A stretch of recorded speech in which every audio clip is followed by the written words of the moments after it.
नमस्कार, आप देख रहे हैं हमारी खास पेशकश। मैं हूं आपके साथ अक्षय। देश का लोकतंत्र इस देश की खूबसूरती का एक अभिन्न अंग है, जहां पर जनता का जनता के लिए और जनता द्वारा शासन के एक सूत्र पर चलते हुए हर एक नागरिक को समानता के साथ स्वेच्छा से जीने का अधिकार दिया जाता है। लोकतंत्र की आत्मा संविधान को कहा जाना अतिशयोक्ति नहीं होगा और इसी संविधान का प्रियम्बल यानी कि संविधान की प्रस्तावना भी समाज के हर व्यक्ति के लिए समता और न्याय की बात करता है।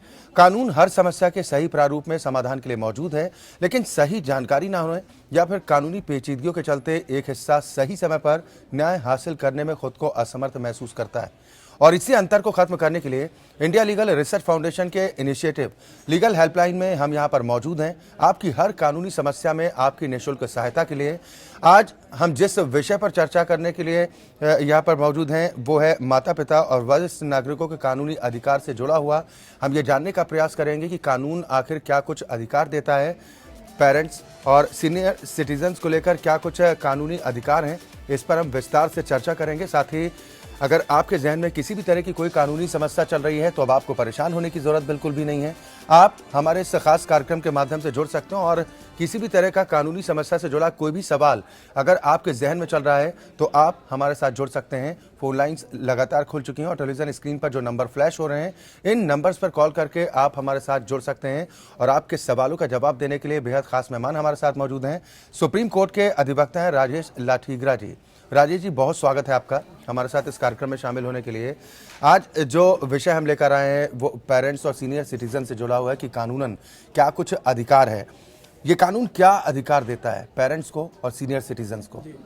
देखिए, पहले 2007 से पहले जो सिचुएशन थी, जो वरिष्ठ नागरिक और पेरेंट्स के अधिकार थे, वो एक बहुत ही सीमित क्षेत्र के अंदर थे, सीमित तरीके से थे। जैसे पहले एक दो चार एक्ट थे हमारे जिसमें थोड़े थोड़े प्रोविजंस थे जिसमें कि इनकी प्रोटेक्शन और इनको मेंटेनेंस के अधिकार थे।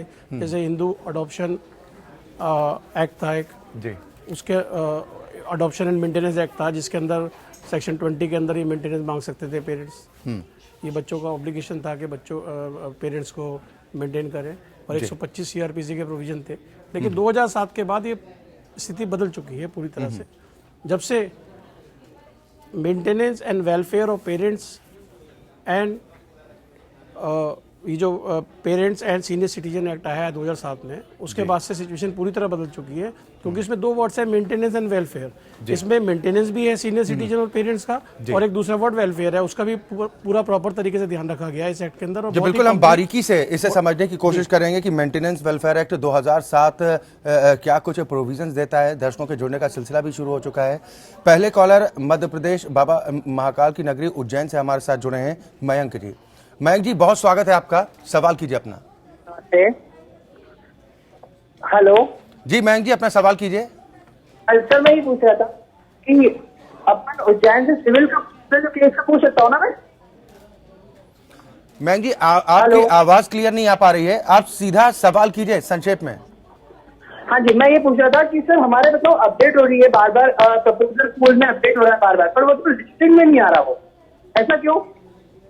राजेश जी, क्या चीज़ है? इनका क्या हो रहा है? इनका सवाल ठीक ढंग से समझ नहीं आ पा रहा है।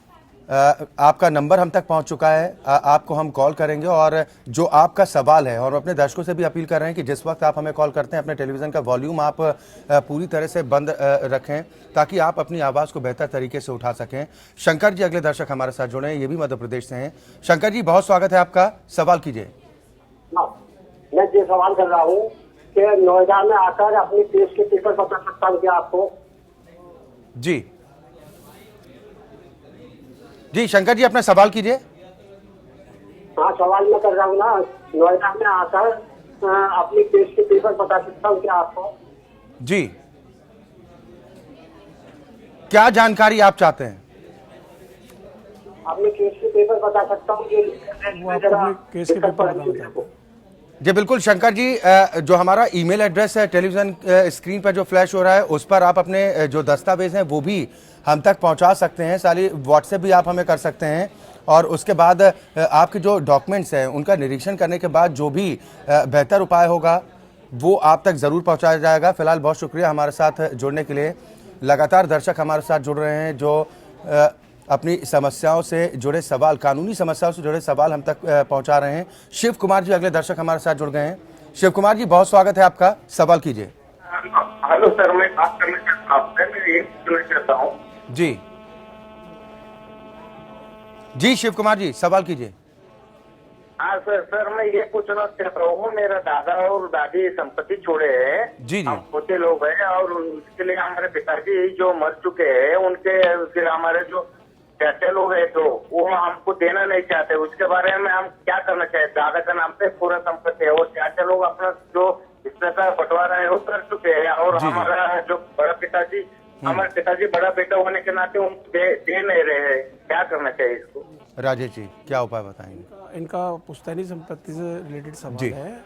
अगर इनकी कोई एंसेस्ट्रल प्रॉपर्टी थी जिसके अंदर इनके अधिकार थे तो उनको ये चाहिए कि ये सूट फॉर पार्टीशन पोजीशन और कुछ हद तक इंजंक्शन भी डाल सकते हैं अगर इनको ऐसा लगता है कि इनके कोई राइट्स खराब हो सकते हैं उसमें। तो ये प्रॉपर कोर्ट में जाए, अपना पार्टीशन का दावा डालें और अपना अगर कब्जा नहीं है तो कब्जे के लिए दावा डालें। अपना जितना भी इनका शेयर बनता होगा उसके अंदर जिस इनके लीगल आयर जितने छोड़ के गए हैं उनमें जितना इनका हिस्सा बनता होगा इतना इनको पोजीशन भी मिलेगा, इनका पार्टीशन होगा, उसके बाद इनको पोजीशन भी मिलेगा। ये इनके राइट है, ये ले सकते हैं कोर्ट में जाके। चलिए बिल्कुल उम्मीद करते हैं जो उपाय राजेश लाठीगरा जी की तरफ से आपको बताया गया अगर आप वो उपाय अपनाते हैं तो निश्चित तौर पर आपको राहत जरूर मिलेगी। रमेश चंद्र जी अगले कॉलर हमारे साथ जम्मू कश्मीर से जुड़ गए हैं। रमेश जी बहुत स्वागत है आपका, सवाल कीजिए। हाँ जी रमेश जी सवाल कीजिए। हाँ, मैं पूछना चाहता हूँ जो माँ बाप जब बूढ़े हो जाते हैं तो जी। बेटा और बेटियां उनकी संपत्ति पर पूरा कब्जा कर लेती हैं। जी बेटा और बेटियां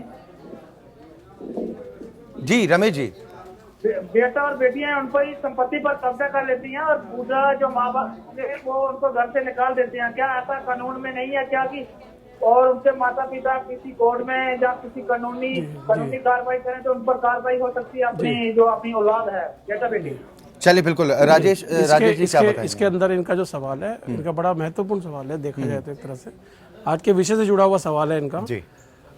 इसके अंदर एक बहुत अच्छा है अभी 2007 के अंदर जो एक्ट आया है maintenance and welfare of parents and senior citizen act 2007 में जो आया है उसमें बहुत ही व्यापक कॉम्प्रिहेंसिव कानून में प्रोविजंस बनाए गए हैं इसमें, जिसके अंदर अगर मान लीजिए उनको प्रॉपर्टी आपकी कुछ है और वो माता पिता का ध्यान नहीं रखते तो इनको चाहिए कि ये अपने कंसर्न एडीएम की कोर्ट में जाएं जो कि मेंटेनेंस ट्रिब्यूनल है जो उस एक्ट के तहत वो ट्रिब्यूनल अपॉइंट करी गई है। उन ट्रिब्यूनल्स के पास बहुत वास्ट पावर्स है, बहुत पावर हर तरह के सिचुएशन से उनको डील करने की पावर्स है उसके अंदर। इनके क्षेत्र में कलेक्टर है, कलेक्टर के पास जाएं, इस एक्ट के तहत सेक्शन 5 में एप्लीकेशन प्रिपेयर करके वहाँ पर लगाएं और वहाँ पर इनको असिस्टेंस करने के लिए इनके माता पिता को असिस्ट करने के लिए वहाँ पर मेंटेनेंस ऑफिसर बाकायदा अपॉइंट होते हैं। वो इनको एप्लीकेशन लगा के प्रॉपर्ली इनका केस परस्यू होता है, वहाँ कंसिलेशन होता है, इनको प्रॉपर्टी का कब्जा अगर इनका बेदखल कर दिया गया तो वहाँ पर रेस्टोर कराया जाता है। ये सब कुछ प्रोविजन उस एक्ट के अंदर मौजूद है। इनको बशर्त की जाए और अपना लीगल रेमेडी और बहुत 3 महीने के अंदर इसका फैसला आ जाता है। इनको ज़्यादा लंबा लिटिगेशन नहीं है, ये बहुत शॉर्ट लिटिगेशन होता है और जल्दी इसमें फैसला आता है। चलिए बिल्कुल उम्मीद करते हैं रमेश चंद्र जी जो आपका सवाल था उसका वाजिब जवाब आप तक जरूर पहुंचा होगा और लगातार कॉलर्स भी हमारे साथ जुड़ रहे हैं। टेलीफोन नंबर्स लगातार टेलीविजन स्क्रीन पर फ्लैश हो रहे हैं, इन नंबर्स पर कॉल करके आप हमारे साथ जुड़ सकते हैं। उत्तर प्रदेश से अगले कॉलर सुनील जी हमारे साथ जुड़ चुके हैं। सुनील जी बहुत स्वागत है आपका, सवाल कीजिए। हेलो जी सुनील जी सवाल कीजिए। सर हमारा सर ऐसा है कि सर हम लोगों का 2011 में सर हम लोग एसएससी में भर्ती हुआ था। जी सर भर्ती हुआ था सर, उसमें जिसका 35 नंबर था 29 नंबर पर ज्वाइनिंग लोग पा गए। ठीक है सर। सर हम लोग 6 महीने जंतर मंतर सर दिल्ली में बैठे हुए हैं सर, राजनाथ सिंह गृह मंत्री सर लोग गुहार लगा रहे हैं लेकिन उन्होंने बोला कि हो जाएगा, लेकिन सर अभी तक हुआ नहीं। सर हमारा 55 नंबर सर अभी तक नहीं हुआ। तो सर मंत्री जी तक ये बात पहुंच जाएगी। हमारा उसमें भर्ती की बात है जो जब लोग भर्ती किए 28 सीट खाली है, मैं तो कोर्ट में चल रहा है, एक सरकार से कोई वो रिस्पॉन्स नहीं मिल रहा है हम लोगों को। 6 महीने से राजेश जी इन परिस्थितियों में क्या कुछ करें? इनका सर्विस से रिलेटेड मामला है, इनकी कोई भर्ती कोई इनका जो कहीं पे इनको एम्प्लॉयमेंट मिला था उससे जी एसएससी के तहत जो इसके अंदर इनके पास एक रेमेडी होती है कि रिट जुडिक्शन में जा सकते हैं, ऑनरेबल हाई कोर्ट को अप्रोच कर सकते हैं जो इनकी कंसर्न हाई कोर्ट है। तो उसके अंदर ये अपने पूरे फैक्ट्स रख के हाई कोर्ट को ऑनेबल हाई कोर्ट को ये बता सकते हैं कि इस तरह से यहाँ पर धांधली हुई है, गड़बड़ी हुई है, तो ऑनेबल हाई कोर्ट के पास बड़े वास्ट पावर्स होते हैं इस तरह के इश्यूज को डील करने के लिए। उसके अंदर ये सारे इनको सारे पार्टी बनाए, इनको रेस्पोंडेंट बनाए, जितने भी कंसर्न विभाग है, डिपार्टमेंट्स हैं, तो इनकी जरूर सुनवाई होगी वहाँ पर। जी बिल्कुल। उत्तर प्रदेश की अगर बात की जाए तो हाल में जो भर्तियां हुई हैं, चाहे पुलिस महकमे से जुड़ी हुई या फिर अन्य विभागों से रिलेटेड हों, उसको लेकर काफ़ी आक्रोश भी जाहिर किया गया था और कहीं ना कहीं जो कानूनी पेच कोर्ट की तरफ से भी फंसाया गया, क्योंकि उसमें शायद पारदर्शिता का अभाव था, जिसके चलते कोर्ट की तरफ से उन भर्तियों को रोका गया।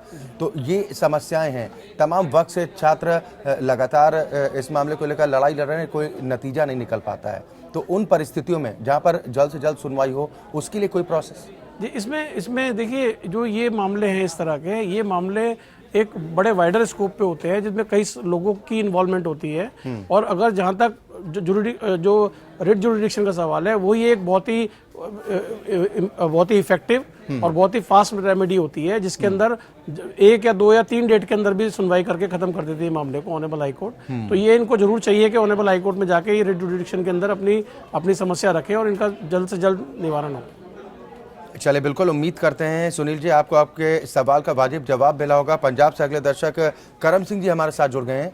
करम सिंह जी, बहुत स्वागत है आपका, सवाल कीजिए।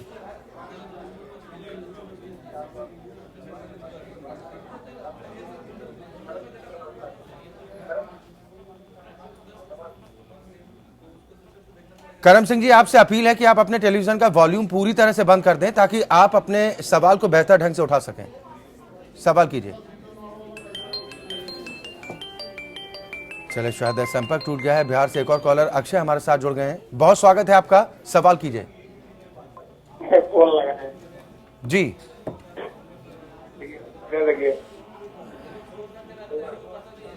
अक्षय जी, सवाल कीजिए।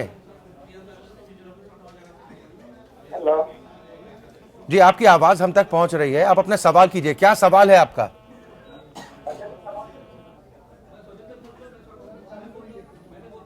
हम अपने दर्शकों से अपील कर रहे हैं कि जिस वक्त भी आप हमें कॉल करते हैं, आप अपने टेलीविजन का वॉल्यूम पूरी तरह से बंद रखें ताकि आप अपनी आवाज़ को बेहतर ढंग से उठा सकें। आपका जो सवाल है उसका वाजिब जवाब भी आप तक पहुंच सके।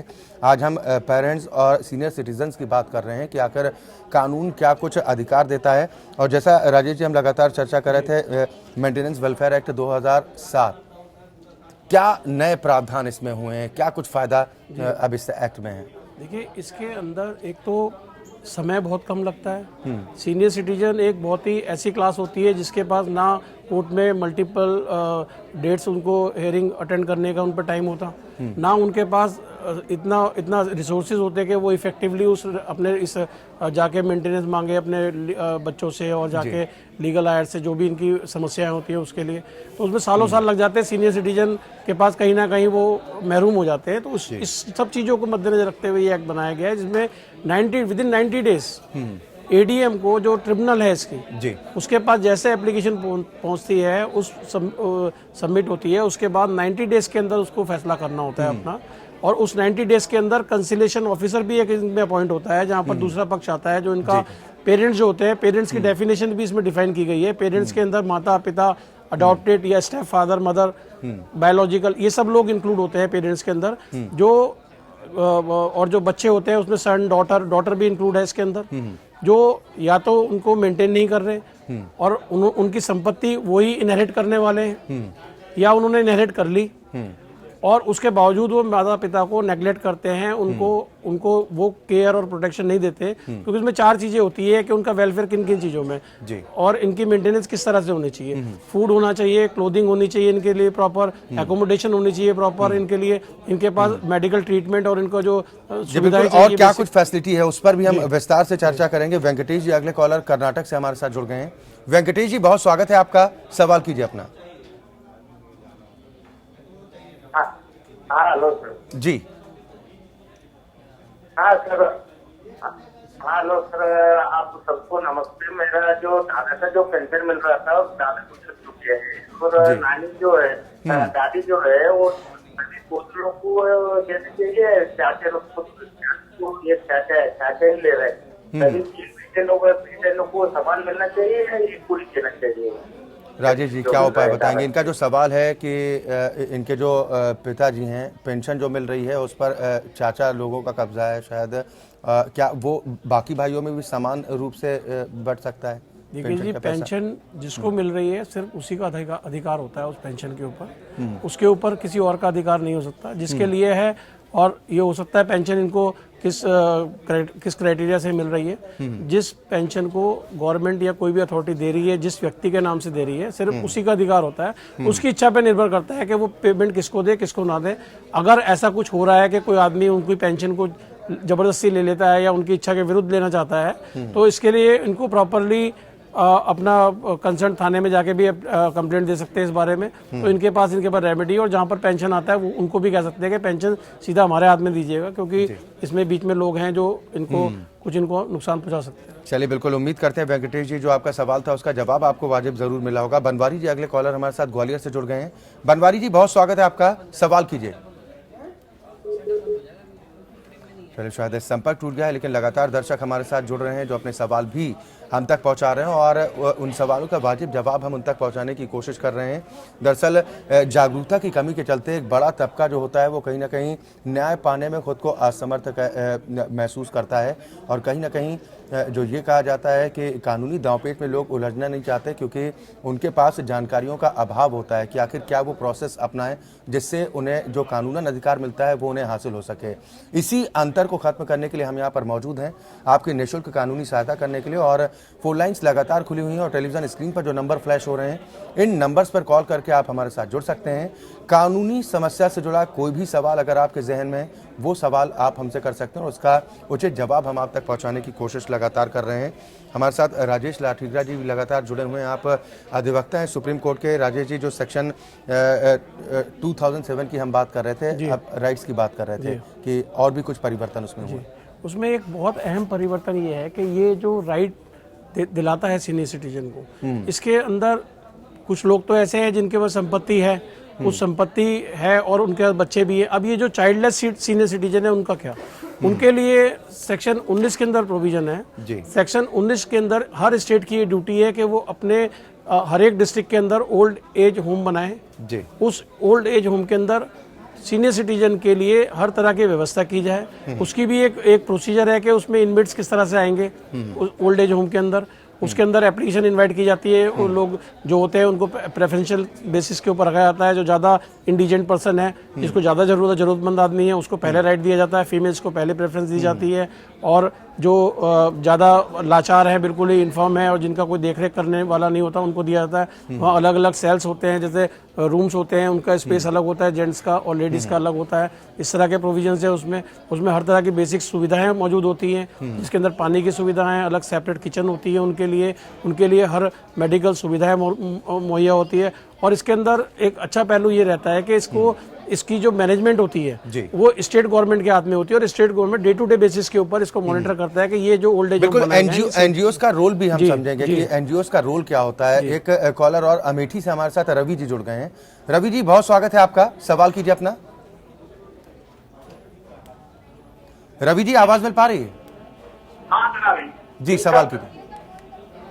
हाँ सर, एक्चुअली हमारे माता पिता से संबंधित जो की बात हो सकती है सर। रवि जी, एक बार सवाल अपना फिर दोहराएं, आपकी आवाज ठीक ढंग से नहीं पहुंच पा रही।